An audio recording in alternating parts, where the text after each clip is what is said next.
Ladies and gentlemen, from time to time, radio programs of vastly individual, divergent types are presented to advertising agencies, sponsors, and the broadcasting networks, each of them striving to achieve a definite and conclusive effect.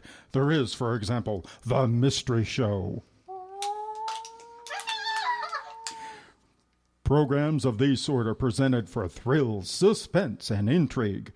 Then there's The Comedy Show. Hey, Louie, here's one that'll kill ya. Why did the chicken cross the aisle? You give up? 'Cause it was a cross-aisle chicken. Programs of this sort are presented for laughs, for rib-tickling mirth, for genial good fellowship. The program you're about to hear, Father Knows Best, starring the eminent actor, Lord Steve Rifkin, is presented for the next 30 minutes. In an average town, Springfield, on an average street, Maple, lives an average American family, the Hendersons. The father, Jim, is very much in love with his wife, Margaret, and they're both quite fond of their 3 children, Betty, Bud, and Kathleen, which I should say is an average way for parents to feel. On this particular morning, which is an average sort of day, the Hendersons are ready for an average sort of meal, breakfast. Well, they're supposed to be ready, but you know how it is. The average mother calls. Jim, your breakfast is on the table.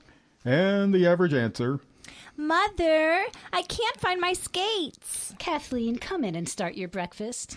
Oh, breakfast? Don't you understand, Mother? This is a crisis. How can I go to school without my skates? Eat your breakfast, dear. We'll look for the skates later. Oh, but I have looked for them. I've looked just every place. They've simply varnished. Vanished, Kathy. Did you look in the hall under the telephone table? Mother, that's practically the first place I looked. Well, how about the service porch? They aren't there. They aren't anywhere. Oh, what am I going to do? You're going to eat your breakfast. I'll run out to the garage and see if you left them there. And don't use too much sugar on your cereal. Look way in the back, Mother, near the magazines. Oatmeal. That's all we get around here is oatmeal. Ah!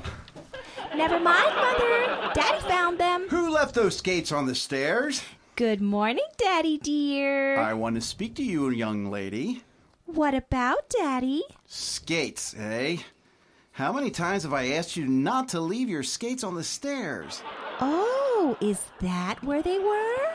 Oh, golly, I looked simply everywhere and couldn't find them. Good morning, dear. Did you have a nice... Jim, what did you do to your chin? I came down the stairs on it. Let me see. Oh, Jim, your poor chin. Isn't it wonderful, Mother? Daddy fell down the stairs and found my skates. I did not fall down the stairs. Please, Jim, hold still. How can I fix your chin? I will not have that child telling people I fell down the stairs. I tripped over her confounded skates. Is that the only place she can ever find to leave them? Well, she's very sorry, dear. Aren't you, Kathy? Huh? Oh, sure. Daddy? Not now, Kathy. Have some coffee, Jim. It'll make you feel better. Other people have children and they have skates, but other people have discipline in their homes. Old-fashioned discipline. The kind of discipline we had in my home when I was a boy. There was a place for everything and everything in its place. Mom, hey, Mom. I'm sorry, dear. We'll try to do better. What is it, Bud?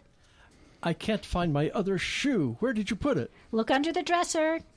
Okay. Is that where you generally put his other shoe? Sometimes.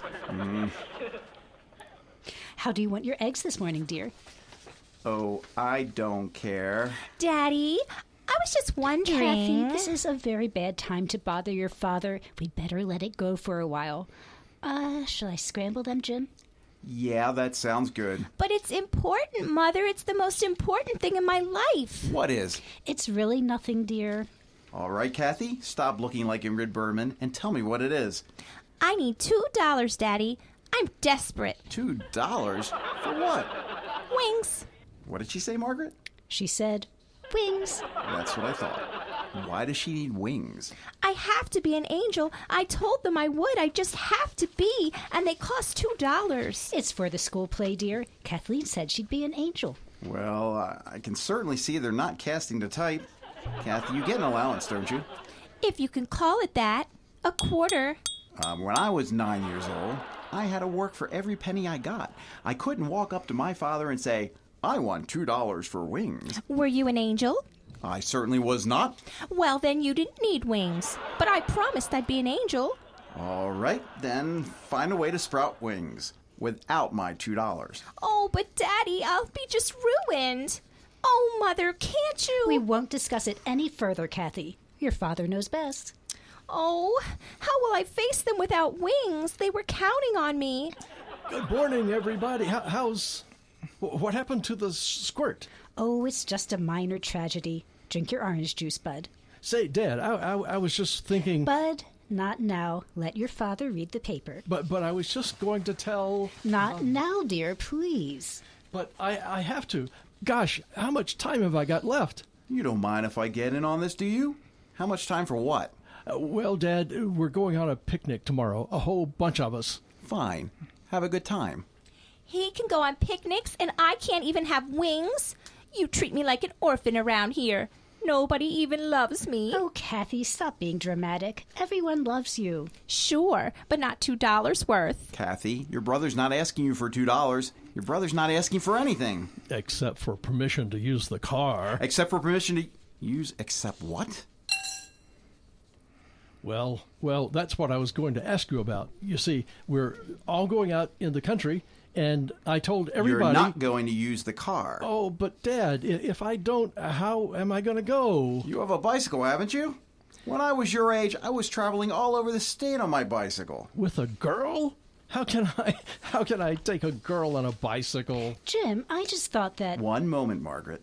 James Henderson, Jr., you are 15 years of age, and young men of 15 years of age do not go traipsing around the country with girls in my car. But everybody else does, Dad. I mean, they get to use their father's car. Joe Phillips gets to use his father's car, and he's 2 months younger than I am. I wouldn't care if he was 3 months younger and had wings. You may not have my car. Bud, you know your father doesn't approve of children driving automobiles. Children? If I want to use the car, I'm too young. If I want to go to the circus, I'm too old. I wish somebody around here would decide how old I am. We've decided you're too young. Now, that will be all of that. I'll be an outcast. That's what I'll be. I'll be the poison with every hunk of date bait in the school. Me and my bicycle. Bud, you better eat your eggs before they get ice cold. What a time to think about eggs. Dad, how'd it be if I... No. But I was going... No. But you don't even know. No, whatever it is, no. Oh, fine. The way I'm treated around here, you'd think I was an orphan. Copycat, I said that first. Quiet, squirt. Kathy, leave your brother alone and finish your milk. But I did say it first, didn't I, Daddy? I said it first, and Bud heard me, and he's an old copycat. I am not. I wasn't even listening to you.